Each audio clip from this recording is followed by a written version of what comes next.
It's the Lekker Rugby Pod, only on Megaphone Rugby. Welcome to this special episode of the Lekker Rugby Pod. Today we have a special guest, Edgar Rathbone, CEO of the Bulls. And I thought I'd leave it to Harry to do a bit of a special Harry type introduction. Over to you, Harry. Yes, and now for something amazing. We have this day, Edgar Rathbone. And not just because his name makes him sound smarter than he actually is. This small town boykie vaulted from the Eastern Cape into Josie at Deloitte, studying all kinds of financial skullduggery, and decided to take that wisdom and jump into the most difficult management of all. Sports, club, rugby in particular management. In the highly politicized waters, in the shadow of COVID, he navigated through the tempests of the European comps, the Ackerley group melodramas, and now he has the Blue Bulls, the Vodacom Bulls, poised to go back-to-back in finals and avenge that loss a year ago. Welcome to our show, the CEO who's still trying to grapple with the DJ melodrama for my friend Envia, Edgar Rathbone. Thanks, Harry. Yeah, geez, thanks for that intro. It's you can do intros to movies with that, so they can use you. Very dramatic. How's it, Edgar? How you doing? Thanks for coming on. Very good. Thanks, Harry. No, thanks for having me. Hello, Edgar, starting off, I live close to Loftus with a reason, so that I can be close to Loftus specifically. My wife agreed to that. But you being the Bulls CEO, I mean, that is a big job. In terms of rugby, probably one of the biggest jobs in the country and one of the biggest in the world. Harry has you as the Bulls as one of the top 6 clubs in the world, probably top 3 if things work out this year. That's a big job, number one, and you ended up in that job at a fairly young age. Tell us, how did that happen? Yeah, India. Look, I mean, it was a hell of a privilege to get the job, but my rugby journey started in 2013, straight out of articles, and I got the opportunity to go to the Lions and spent sort of 7.5 years there, and then got the phone call from the Bulls in 2020, and obviously it was a tough decision to move from the Lions, but always had massive respect for the Bulls as a brand. I think it's a brand that's stood strong, even though performances at that stage probably wasn't that great, but the brand has always been strong. But to conclude, I think it's a childhood dream to have worked in sports. I wrote an essay in grade 9 about what I wanted to do, and that was basically to use whatever I study in sports one day. I knew I'd never be a professional rugby player, but hope to contribute off the field. Harry asked a couple of our friends, all ardent Blue Bull supporters, what would we like to ask you? And the one question that popped out from everybody was, what was your biggest surprise managing a sports club? I know you said you wanted to be in sports for a while now, but I mean, running a sports club is not the same as running a company, or is it the same for that matter? What was your biggest surprise? What's the similarities? What are the differences? Look, I think business principles through normal business and sports stays the same. I think the big variable in sports is obviously in a normal company, there's sort of a hierarchy which you go through, and you're a junior, and then you get salary increases, and a few years later you become a senior, etc. Where in sports, I mean, one player's salary could jump probably 3 times in 1 year, depending on how he performs. You could sign him as a junior, and within a year of that, he becomes a Springbok, and he earns triple of what you signed him on in the beginning. But you have to do it because it's fair to the player. So I think in those type of principles, it differs quite a bit, but basic business principle is exactly the same. It's like it seems like the parallel is in entertainment, which can be big business, right? But it's got huge spectrum on wages, the top actor versus the scene, the guy who's in the back of the scene. And so I started thinking about it going into this visit with you. It's sort of a talent-driven group that performs, but it's highly branded. There's a director of the play, which is Jake right now, and there's understudies, and there's sort of an unpredictable fan reaction to various things you try. A rock concert post or pre, special bri, mothers coming free.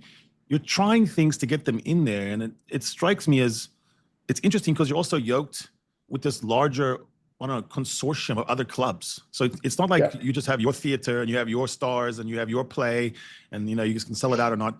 you have to worry a bit about Western Province. You got to think about what the Sharks are doing. Yeah, look, and it's a highly competitive environment, especially being in entertainment. It's not just about the other teams. It's really about everything that happens around Gauteng on that weekend that you're competing with.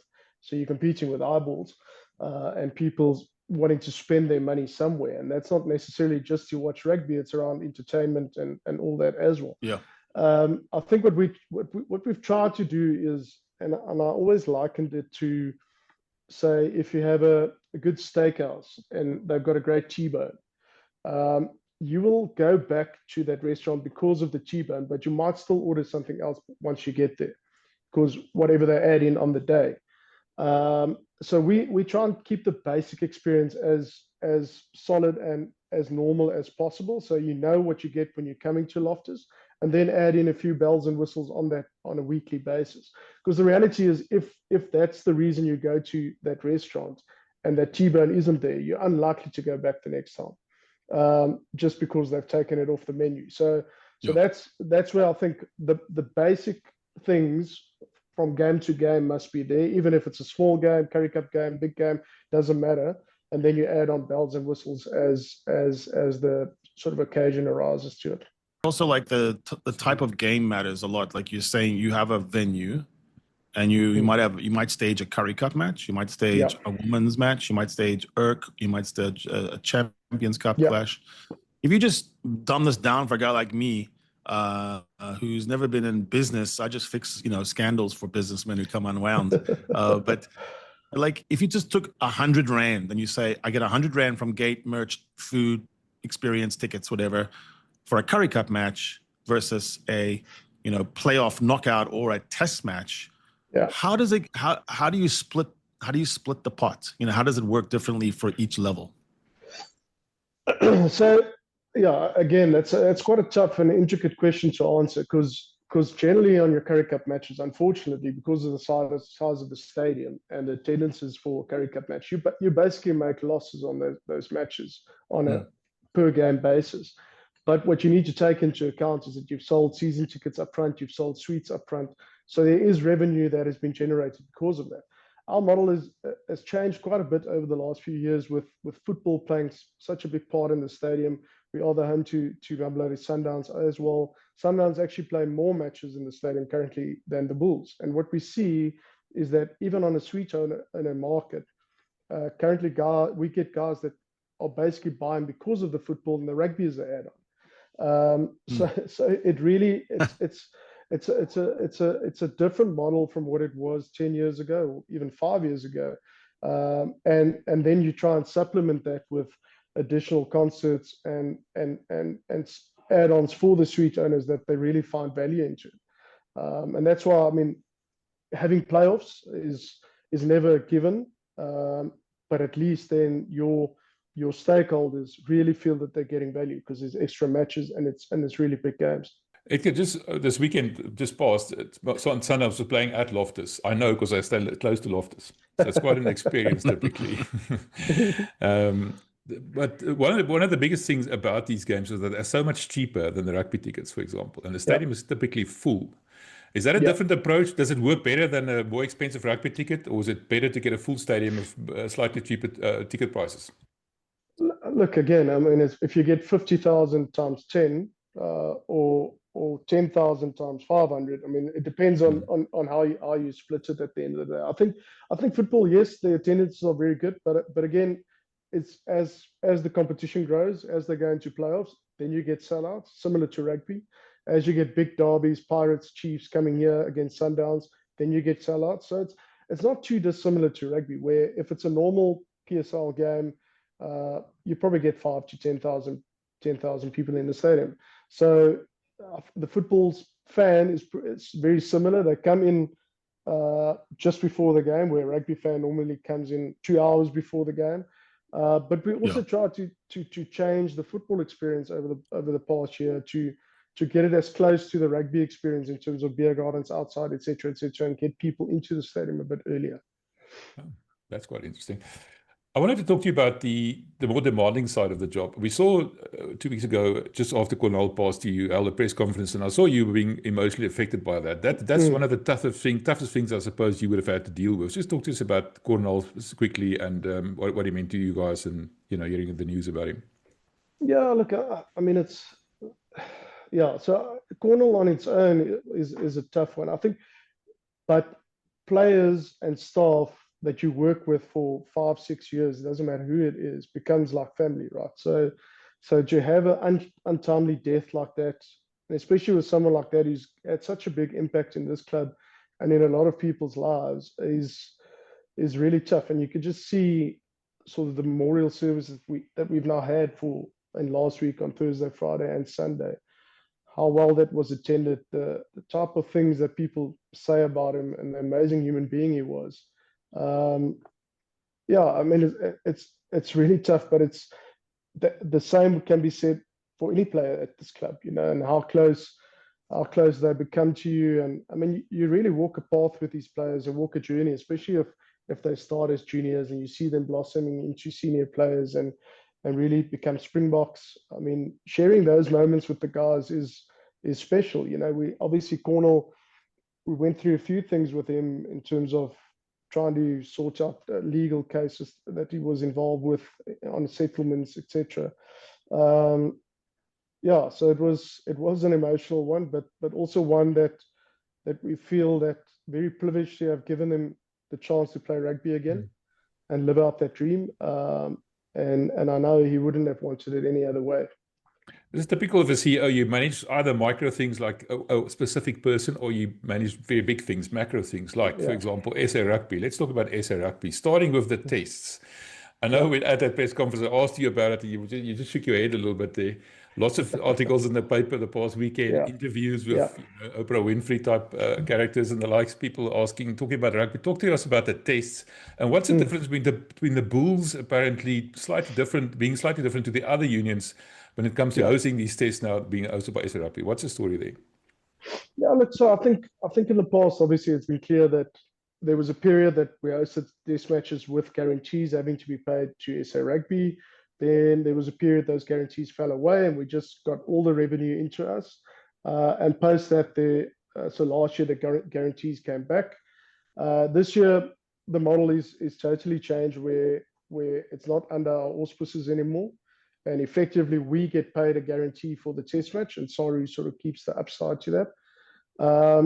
It is a work in progress at this stage. It's not, in my mind, not the perfect model currently. I think we need to get closer to aligning the goals of a stadium and an SA Rugby to move forward and really try and maximize the profits for the industry out of because we're all scrumming in the same direction. So yes, I mean, this year has had a lot of teething problems. Loftus. So in the past, the test matches have been included for our suite owners, and it's been included for our season ticket holders. And obviously now with those tickets coming at a cost, there's a conversation that needs to be had and how that is dealt with. I think we've got to a fair price now from my first letter that went out to where we are now. So yeah, I think we've really tried our best to get to a win-win situation. It's never ideal in a sort of changeover here to get everybody used to the idea that unfortunately things are changing. Where Saru is correct is that the model is different in other countries where, for instance, in England, they play all their test matches at Twickenham and the RFU owns that test match. But in our country, it's also a bit different where the unions own the stadiums where the Springboks need to play. And there's massive cost to uphold these stadiums, and keep them into a proper international stadium. I mean, we've spent a lot of money on our change rooms. The Lions have spent a lot of money on their change rooms. Sharks to get it to world class and get it test match ready. So I think the big thing is just to get some sort of return on that investment in the long run. Yeah. So Edgar, I want all of us to become, filthy rich, humble but rich. And so I had a couple of ideas that will help you out. One of them is a video game I was thinking about with Edgar van der Merwe. And, he uses his beard, has superpowers, and he slays, opponents with his beard. And we could take for each player something like that and create that. So that's funny, but as a serious question behind it is, what commercial rights can you create? What do you mythically own out there in the world where you could sell it? And what is it where Saru comes back and goes, hey, pay the tax. Here's my guarantee. Here's this, here's that. And what is the players as well? Yeah. Look, so player image rights is something that is determined by my players in the end currently, and that is there's a collective agreement that between Saru, the unions, and my players on how that image rights can be used.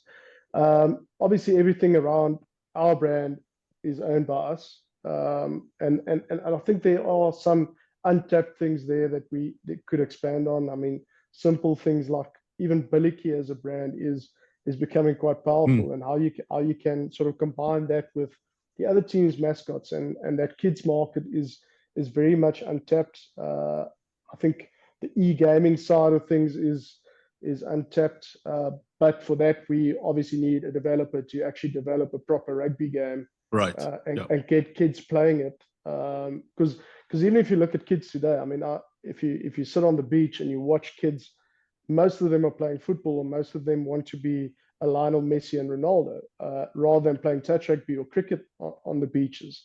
And that is, in my mind, a lot about what the FIFA games have done to kids, because now they play FIFA from a very young age and get to know all the players and all the teams, and suddenly they are a massive Arsenal fan, although they've never watched a live football game in their life, for instance. So I think that's rugby is way behind there. But unfortunately for us to get there is lots of investment will have to go into making a proper rugby game that is close to a Madden or whatever in terms of quality, because that'll get that educational part up. It's also quite interesting because you're basically catering to trying to create an audience and also satisfy an audience that's very multi-generational.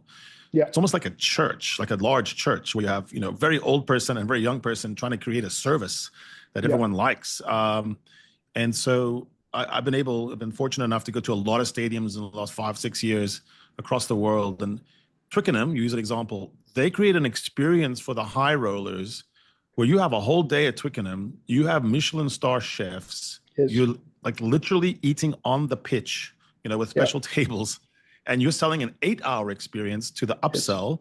And then you go to Cardiff or places like in Munster, and you have standing room for kids free in, so all your juniors come in, and it's a fascinating model because, the variable pricing structure is complicated.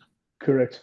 No, look, we see a lot of those stadiums around the world where they have these really high-end catering options and hospitality options, and it's a bit of a chicken and egg scenario, right? Because they get to do that because they are sold out every week. Now, are they sold out because of that, or is that a byproduct now at the end, where for us, where you're not selling out week in, week out, and you're sort of keeping head above water, you're making profit in this game, making a loss in that game, to go on a risk in putting up that high-end product and it doesn't sell, it sort of creates a bigger problem, So it's a bit of a chicken and egg one where you don't really. I mean, the problem we see is that even if we give comps to schools or clubs or charities or whoever, so the attendance figures of those comps are probably 30%.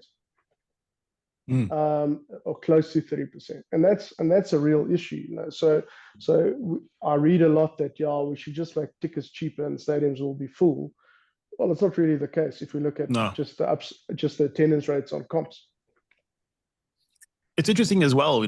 I was in the World Cup stadium upon stadium, and the Scotland Springboks match obviously was sold out for years before. Everyone knew in Scotland and South Africa that you needed a lot of beer and a lot of food on demand to be schlepped to the people, and they weren't ready. And they, in the wash up to the World Cup, they said France and the union itself and maybe even the locals lost a lot of money, not so much for not getting people in. Obviously they were there. They didn't know what to do with the people when they were there. So my visits to Loftus recently, 3 times recently, there's no one that beats your experience on the way in, right? It's the abattoir smell. I mean, you could never be a vegan the rest of your life just from walking through the wafted smell of meat cooking. Fantastic. The stadium itself, hostile, proper buck, intelligent, rugby crowd. But then when you're in the middle of the match and you want to get something, take a whiz, eat a booty roll, get out. That's where I think sometimes the visiting fan, the Irish guys I talk to, hey, what was your experience? And they will all say, I would have bought like $100 more stuff if I could have. No, that's a fair point. I think we've done a lot around, say, for bigger matches. So it's not just the D field, it's the B field and the C field. There's lots going on around the stadium. Built new bars on the main stand as well, but just behind the main stand. but it's created its own issues where the stadium is an old stadium and it's built in a certain way that you can't really modify too much. And a lot of traffic now goes through one opening within the stand. One choke point, it's now back and forth, which creates and not enough bathrooms in the stadium, to be honest. So that's the next project we're now working on, to firstly create more bathrooms and upgrade all the bathrooms in the stadium, because that's from my experience as well, I think is a big negative for Loftus currently. But what we have done, and it obviously the more people come into the stadium, it even becomes a bit more difficult. But there's mobile beer sellers, mobile food vendors, and all that. Where it's almost so. I remember it from the 2019 World Cup, not so much the 23 World Cup, where I mean the comes past with a backpack and there's a beer and you just move. So that is starting to pick up within the stadium, and we're getting there, but we're not quite where we want to be yet. And pricing-wise, Edgar, we were talking about it last week against the Dragons game, the game against the Dragons. Why there were so few people? There were more people than I expected them to be for such a sort of insignificant game. I don't want to insult anybody, but the beers are expensive. 45 Rand, I think, for a beer. And we were talking about what it costs for a family to attend this. I mean, even if the tickets are reasonable, that still comes to quite a bit of money for the lesser games. Let's call it that. Anywhere around that? Yeah, look. So I mean, I think whether it's a big game or a small game, the amount of staff and infrastructure that you need to put down is similar. And actually, the less people there is, that cost of the infrastructure actually per beer becomes a bit more. So unfortunately, I mean, those prices you can't really do too much on. It's also, I mean, if you compare it to sitting down in a restaurant and having a draft within a restaurant, it's very similar. Here, you can actually get it on your seat while watching a game. So which is probably a bit different from restaurants again. So yeah, unfortunately, there's not a lot you can do about that because of the infrastructure and the staffing and everything that needs to go into event like this. Just for us to open the gates, and that's not with one person coming into the stadium. It's between 300 and 400,000 Rand per match. I think at Twickenham, the model they use there is there's sort of a central hall, if you will, and your food trucks come in. The food trucks, I think, have to pay out the nose to Twickenham. The Twickers gets paid and they're done, and then it's just up to the vendor to become a popular vendor. But it also drives their traffic outside the stadium, so there's a win-win there. Is there an ability to drive that sort of independent contractorship? So our food vendors are all independent, and they do pay a rights fee to be here. Unfortunately, and it's actually a great example. We if it was restaurants in Pretoria that's got a food truck here and can basically market their restaurant at Loftus, is a great idea. But I mean, we've got that central area on the B and the C and the D field. Where all those vendors are, and obviously all the stalls are there and the beer vendors. But I think again, if we look back at, and to Envia's point now, okay, so Dragons was a small game, but what we did around the Zebra game was actually quite great. Where it was Italian themed, the Italian embassy really got in and helped us with it, and then suddenly you give your fan the experience of what it is like to watch a game in Italy and be at their stadium. Because now you've got Aperol Spritz there, and you got all these Italian food and food vendors, and that was actually quite a good day out, And I think going forward, we would like to do more things like that, especially with the embassies involved as well. Are you able to do projections? I suppose part of your role, especially a visionary CEO, high altitude level, is what will attendance sports look like in 10 years? What is rugby per se going to evolve into in 10 years? Yes. And how sure are you of that? Or is it some of it going to be sort of a guess? Yeah, look, I think you can't be sure of anything, but my gut feel and what I see from research is that the more people sort of get involved in this, your phone, and spend more time on this, and let's take Apple Music for example, or a music platform. So in the past, you had the experience of going to a musica, you walked through all the CDs that were on the rack, you interacted with people, and you bought your CD. You went back home, and that CD cost you $120. Now you go on an online platform, you subscribe to that with one button, it's $120 as well, but you're not buying 5 CDs a month. That's only that one subscription. You don't interact with anybody doing that, and you just download songs. So what the research is telling us is that firstly, okay, now you've got more disposable income because of everything on your phone now.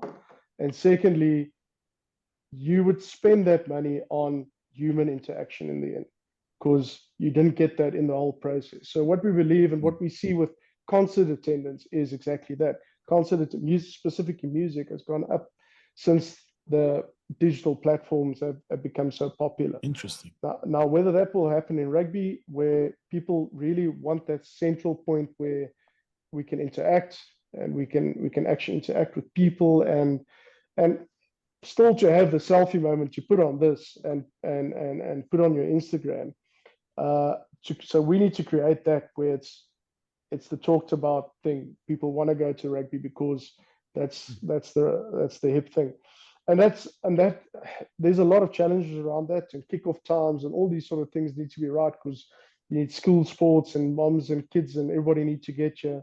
So there's a lot of variables in it, but I think, and obviously, I mean, you mentioned it at the beginning, the sport is talent driven. So there needs to be players that people actually want to come see. And sure. that is such a big part of the business, is that you also need to spend money on places that's going to make you money. And that's why we believe to have a strong squad obviously is massively important, because you could get into the habit of just cutting costs and trying to get to that break even or making profit. But at some stage, you're cutting costs so much that you lose your ability to get revenue again, because you're not winning matches or you're not procuring new sponsorships. But hey, we're a break-even business. That only lasts for a few years until that thing goes belly up, and now suddenly you're not creating the revenues and you don't have the squad, and then it's a tough place to come back from. Yeah. If you do need someone to test all new vendors on food and specifically meat or lamb, I'm your man. Just I'll do that for you for free. You fly it from America. Fantastic. Talking about rugby now, let's talk about rugby. And you opened the door there for the player procurement. Jake has been on about getting the overseas players back to South Africa. I know he's a bit upset now about the club champs now coming to fruition, kind of a thing. And Royer Oberholz is saying that maybe South African clubs will now take the championship seriously. Is that an honest reflection of how you guys are approaching the Champions Cup, and what do you think about bringing the players back to South Africa? Is that realistic at all? No, look, I mean, I think, to say we haven't taken it seriously is a bit tough currently. I think what we've said to the EPCR specifically is we need to look at how we do the fixturing of EPCR to at least have, if you play away, to have another URC game after that away, and not having to do up and down the whole time, because then you start getting pushed into a position where you have to play 2 squads, and that's obviously not ideal. I think also the way the competition is set out now, as soon as you lose a home game, you're pretty much on the back foot. So if you have one slip up at home, it makes it really tough then to actually get into a playoff position.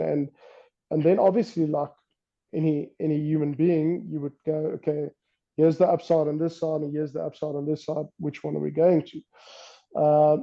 But for us going into next year and our planning, we definitely want to go far in the EPCR. And we want to compete. And with the Club World Cup now being announced, and it's 2028, and effectively that will replace the playoffs of EPCR. You have to be in the top 8 to compete, because surely any club's goal would be to play in the Club World Cup. To do that, where Jake is 100% correct, you need a strong squad, you need depth. I mean, there's no doubt about that. So whether that will mean that more players needs to come back to South Africa, or we keep on developing local talent and bringing the Cam Hanekoms and the Jeff van Heerdens through is an open question. I think the big thing for us is we can't lose youngsters overseas. And I think that's where Jake probably over the past has reiterated it, and is something we probably need to look at is how do we close that loop where players can go overseas and still get selected for the Springboks. I understand if a player has invested his time in South African rugby, he's played 100 caps for his club and then goes overseas and still gets selected for the Springboks. That's a different scenario. But I think we're getting into a position where for young players, we're competing with the international market, and that international market is real because that player knows even if he goes, he can still get selected for the Springboks. Where if that dream of playing for the Springboks is the biggest thing, and he knows if he goes overseas at the early stage, he won't get selected, then he'll stay in South Africa, and that threat of the international market is sort of away for a few years, which I think is quite crucial going forward. Just to maybe conclude on that is it's still hell of important for us as franchises that the Springboks are successful. So that is still the main goal. It's just how we slice it up to get there in the end. The club and country divergence there of interests is stark, because in Bokland, they've actually made what I would call a philosophical choice that it benefits the Boks, not just on differing salaries, but actually the skill set that they get from Jesse Creel, Faf de Klerk, Louis de Jager. Playing overseas has enhanced the Boks and the ability to play any style against anyone and win, and never think of them as bad travelers anymore, because everyone's a traveler, they're ready to go. Sure. You put that as next to the club priority, which is win, baby, win right now. Got to deliver. It's a dog eat dog. Every game, can put you in or out. The third option that never gets discussed is why isn't, the equivalent of Freddie Michalak or guys coming to South Africa and playing, fixing, getting a tool that's just a mercenary tool, a Jack Willis, a Blair Kinghorn for a 2-year contract. Why is that not an option? Yeah. No, look, I think just to come back to the club versus international, I think all those players you mentioned all had their impact at club level in South Africa either way.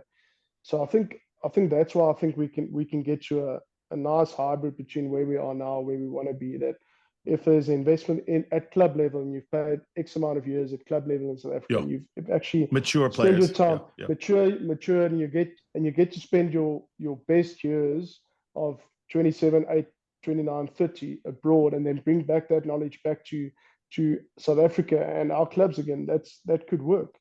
Why no more international players are coming to play in the South African League? I think, look, we've got a job to develop our own talent, and there's a hell of a lot of young talent in South Africa. It'll be a sad day if a Jeff van Heerden or a Kane Moody was blocked at a 20-year-old sort of time in his career by a 32-year-old guy that's just coming to sort of earn her last few paychecks here. So I think it's a tight balance.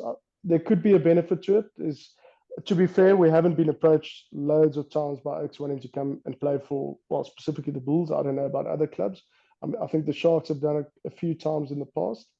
So it's a good question that I don't really have an answer to. Yeah, I was thinking more about the Argentina players who currently don't have a local comp. They're out of Super Rugby. fantastic players, Chocobaris, Yeah. and guys like Pablo Matera went and played in New Zealand for a while. Yeah. New Zealand always wants to develop its players, but they took on Pablo. He was one of the best players for the Crusaders. So just a couple, just one or two is the thought there. Sure, that's a good point. Another thing that Jake bothers him is the squad size and the budget caps. The squad size, he said there's a gap between his player number 30 and his player number 56, for example. Now, is a squad size 56? Is that the right number? 57, yes. 57, because we keep getting it wrong. 55, 56, that's 57. Sure. And why is it 57? Who decided on that number? No, look, I mean, it actually started off at a bit less. And then when the competition started overlapping it as a collective in Soraya, we decided on 57. It's quite a tricky one, MV, if you think about it, because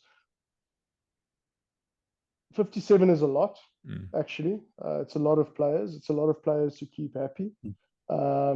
It's a lot of players that you can only play as many guys in a URC or EPCR season. And those players are effectively training as number 35 to 50 on the training field, and they play a big part there. Now you go into a Currie Cup, and this is their time to play. But on the other side, you've got a URC preseason that needs to happen, and you've got an 8-week rest period. So balancing all of that, where now you've got 12 Springboks. Say you've got 55 players, right? You've got 12 players out to the Springboks, so you're on 43. Then you've got, let's say 5 injuries, so you're on 38. Now you need to prepare for a Currie Cup on one end, so you need about 30 players there to have a proper training session for Currie Cup and compete there, which leaves you with 8 guys for a preseason. Now, Harry would know, and Emmy, you can't have a proper preseason with 8 players.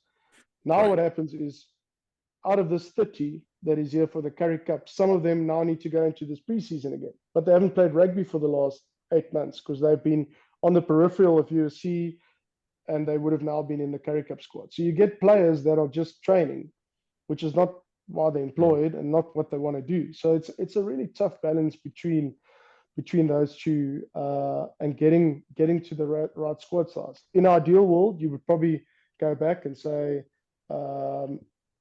yes, maybe it was better that the Currie Cup was intertwined with the URC, because at least everybody's busy and everybody's in a good space and they're playing rugby. We know that comes with these challenges, because obviously the sponsors need the Currie Cup in an open window to get the eyeballs on there. The only way really for us to sort out all these rest periods and getting Springboks available, etc., is for that international calendar and the rugby championship to move to where the Six Nations are, and suddenly there's no international rugby during this post-July, August, September, going into a preseason of URC, because then all your Springboks would be in that preseason and your Currie Cup squad would be full on 30. You mentioned Soraya and Sarpa. Just explain, the one question I get asked the most is, what's the story with the rest period? What's the story of the compulsory 8 weeks, and it must be consecutive, and if you play the guys, the 8 weeks starts from scratch again. What does that mean, and how difficult is it to juggle that? No, look, I think it's, well, firstly, there's one regulation that says a player can't play more than 32 matches in a 12-month calendar period. So our calendar period is now 1 July to 30 June. I think it's understandable for all of us that players do need to rest.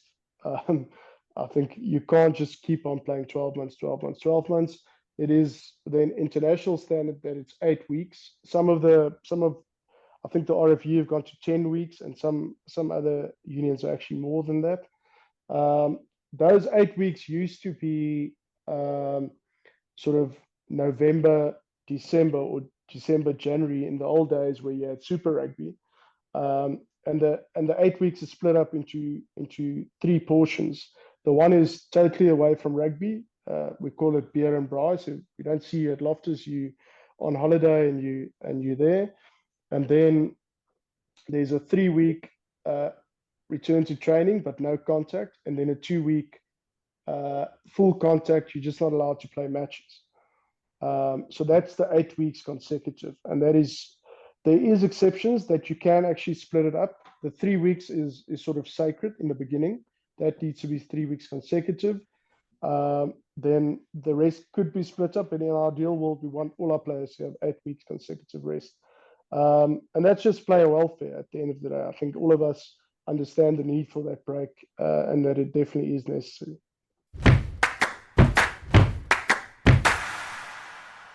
One of the most unheralded positions in clubs for your workforce is strength and conditioning. But Yes. it strikes me as one of the most important because the shape of the game has changed. Scrums have cut down by about 70%, line out by about 50%. Concomitantly, rucks, collisions, tackle points have increased by a factor of 3 or 4, you know. Yeah. And also keeping ball in play, the drive to have less static time, fatigue being one of those stated values World Rugby wants back. It all spells, to me, more impacts, more forces, more injuries. And at the same time, people said player welfare is really important. Yeah. Obviously, some injuries are just like Elrich Lowe's. That was devastating. It just, anyone facing those impacts would have had the same outcome. Sure. But there are some clubs who seem to be able to keep healthy longer than others. Yeah. Is that one of your biggest, focus now? Is to say, how can we keep our guys on soft tissue muscle, etc., on the field? Yeah. No, look, I mean, that is a massive focus, and we're actually employing more staff around the team, specifically on SNC, to get them to a level where you're managing that better. Whether that is, we've just installed a sauna next to our gym as part of recovery, and you had all these sort of additional things that you give the players. But as you say, as the game changes and as the seasons go from one to the next, sort of new injuries pop up, and there's a bit of a trend. So we used to have, they call it syndesmosis, which is effectively an injury to the ankle. And there was one season where every guy that went down was it's syndesmosis, and all that basically happened was we put a lot of emphasis on post-contact meters, and our guys are trying to stay on their feet a bit longer, and then your foot gets caught under defender, and then there's an issue with the ankle. This year, strangely enough, it's quite a few back injuries, and we don't yet quite know what the cause of that is. But so it goes from season to season, as you say, as the game evolves. I think a lot of the things, even Elrich's one, is that post-contact meter where, and then it's just one extra meter that you go, and then there's another defender, and he falls on your knee, and it sort of ends up where he's ended up. Your season last year, let's talk about that quickly. The URC final, we were all excited. We were at Loftus. I met you at that little lunch you had before the game, Friday before the game. That must have been a big disappointment, not just in not winning the tournament, but also, I suppose, expected income and everything else. How do you guys cope with that? And looking at this year, what's your thoughts on the season so far, and what's your minimum requirement, do you think, or expectation? Let's call it that rather. Yeah, look, Envia, I think we all understand that sport, you get opportunities to win trophies, and you get yourself into a position. So that was a massive opportunity for us that we missed. I mean, we can go back and say, look, we played the Stormers 2 years prior to that, 2 years prior to that. It was a young team, came back from Leinster. It was a tough travel back. That was also an opportunity, but there was sort of, you could say, well, okay, it was probably a few years too early. So there was lots of, I think it took everybody quite a bit of time to get over that final last year. And but again, I think we've put ourselves in a position this year to go for that run again. I think the big, and you've spoken about it a lot, is the big difference from this year and previous years is that we've won a lot away from home. So if we had to get to a final, the possibility of playing that away from home isn't that daunting for this team because they've done it. But obviously we want to be at Loftus. We know we have to improve on our home record and sort of take that additional pressure of ourselves. we've learned a lot of lessons from last year's final, as well as trying to keep, probably if we had to do it all over again, we'll try to keep the occasion a bit smaller internally, and not make too big a thing of it. But again, our players are a year older now. They've gone through that experience, and they'll be better for it. What the aim is this year is surely to get to another final. I mean, I think we've done the hard yards in the playoffs, in the group phase, to get us into a position. This last tour was crucial, and I must say I must honor the players for how they really pulled together. And there was just, I mean, we can all see it in the defensive stats and everything. That shows culture, and that shows mentality, and that defensive performances of Munster and Glasgow specifically really showed me that this team can achieve something special this year. Yeah, I was there at Munster, and I got to talk to Jake right afterwards, and the boys staying on their feet, not committing penalties to defend, and soaking it up with a lot of confidence. Yeah. To me, it mirrored how happy the team looked on captain's run, post-match. It seemed like a happy team. Am I reading this wrong? But it seemed like the Bulls have pulled together in a cultural way where there's a lot of good vibes. And that might still stand you guys in good stead if you get to a final again. Yeah. Look, Harry, you've been in enough teams, you've been around enough teams to know that. But that comes from your leadership group within the team as well, and the environment they create. And between Marcel and Ruan, we've got two really strong leaders, but they're part of a leadership group of 10. And the guys have really changed the way they tour over the last year, and doing more things as a team on tour, and having some fun as well, which I think is important, especially if on a 4-week tour. It can get long, and we must remember that these guys also have families, and they're away from their families for a long time. So yeah, the team culture is really strong, Harry, and I think obviously what we've gone through in the last week and a half has been really tough, but again, the group has just pulled closer and closer towards each other, and we look forward to what the next few weeks could hold. Obviously need to get through this week. Are you part of the group that does the review of the rugby at the wash of a season? And if you did that, going into this season, was it got to get to a final? Was that sort of the mark? Look, I don't think we never put that down as a marker. We say, listen, we want to improve the way we play. We want to improve as individuals and our skill sets. And if the byproduct of that is another final, then that's great. What we do say is that every competition we play in, our goal is to reach the playoffs.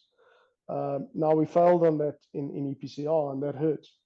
And that's something we need to rectify going forward. I think what we also need to figure out is how do we actually start winning games over December and January? Because I think if you look at our record over the past few years during that period, it's been pretty atrocious, you know. So that's something in this year's review we probably have to have a look at again.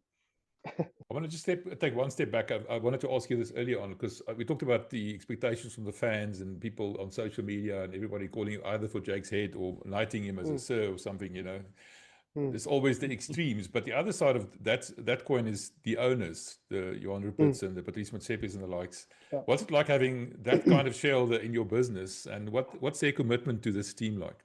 Yeah, look, MV, I think we're very privileged to have those owners, and also the people that they place on our boards to run the business with me is exceptional human beings, and add a lot of business acumen and calm around the business, you know, because as you say, if it was pure just the rugby fans sitting on your board in your company, the emotions go like this, right? But it's our job to keep the emotion as level as possible, and the high is not too high and the low is not too low. But yeah, I think the big thing about our shareholders is, and what they instill is to always do the right thing. Now that could mean a lot of things, but to do if a player develops better than you are, even if he is under a long contract, upgrade his contract and hopefully extends for another period, where as an example, or do the right thing to your staff and appreciate your staff in the right way. But it's also, I mean, I've said this many times, is that when you ask our shareholders why they invest in the Bulls, they call it an impact investment. And you would say, okay, well, what does that mean? And look, we've got two proudly South African shareholders with proudly South African businesses. And they would say, okay, well, if the Springboks win the World Cup, does that make South Africa happy? Obviously, the answer is yes. If you're a happy South African, do you spend more locally? The answer is yes. Okay, so how do we get the Springboks to win? We need to invest in the ground level and get our franchise rugby better to feed into the Springboks. And I think that's a great way of looking at it, as the bigger picture and the impact that investment could have to the bigger groups, rather than seeing it as a standalone investment. On that subject, I wanted to ask you about your junior rugby. Under 21s this year are not, shooting the lights out. And Western Province, they've got a Project 2029 and the likes. What are the Bulls doing in terms of the junior development? We know we've got, I keep forgetting the name, the guy that used to, the SA Schools coach, now joining the Bulls and the capacity vessel to proceed there. Just talk to me about your plans for the juniors going forward.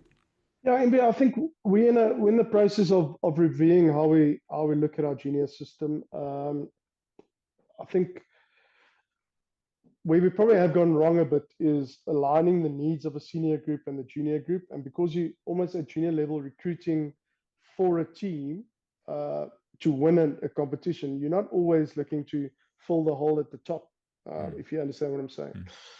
But outside of that, I think we need to reevaluate how we develop our juniors, whether that development is really happening at a provincial junior level, i.e. playing against in under 19 or under 21 competition. Is that the answer? Or is the guy just playing against someone that he probably played against a lot at school and seeing the same picture the whole time, which doesn't really give us answers if he can play at a senior level?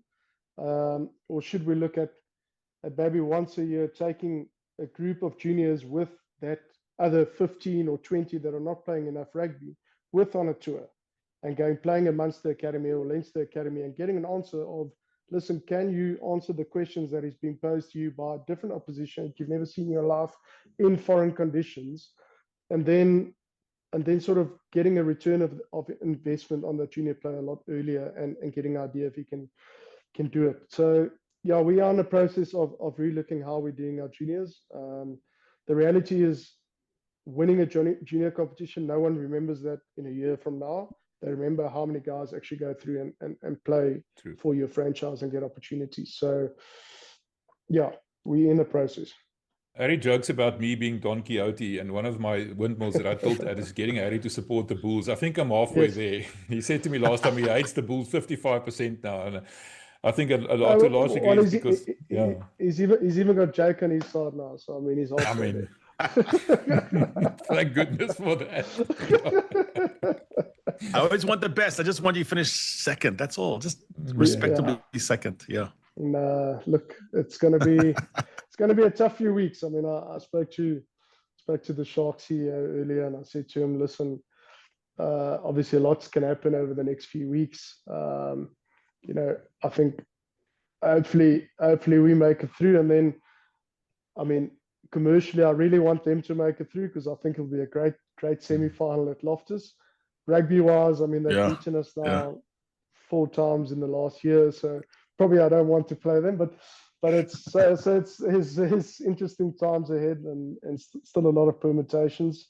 But hopefully we can go all the way and make our supporters proud. It's the damnedest thing, the matchups in rugby. Like how one team can just afflict you, and it doesn't seem like they should be able to. But the Sharks play the Bulls really tough. Yeah. No, look, luckily there's something like law of averages as well, Harry. So hopefully that comes into play. That's very true in playoffs. You just it's like Leinster coming a cropper this time. You go at some point you got to break through, but it still hasn't happened. Sure, 100%. Okay, thanks, man. We took a lot of your time, but I really appreciate it. It was an exceptional interview. Excellent. Thank you, man. Excellent. Thank you so much. Yeah. No, thanks for having me, guys. I always say to MV, I do listen to the show, so every now and then I would say to him, listen, you're either talking shit or it's a good point. So Well, now you can put it on the big screen and make your family watch you. Ja. all right. Alright man, dankie Lekker. Edgar. Lekker dag. Cheers. Cheers, julle. It's the Lekker Rugby Pod, only on Megaphone Rugby.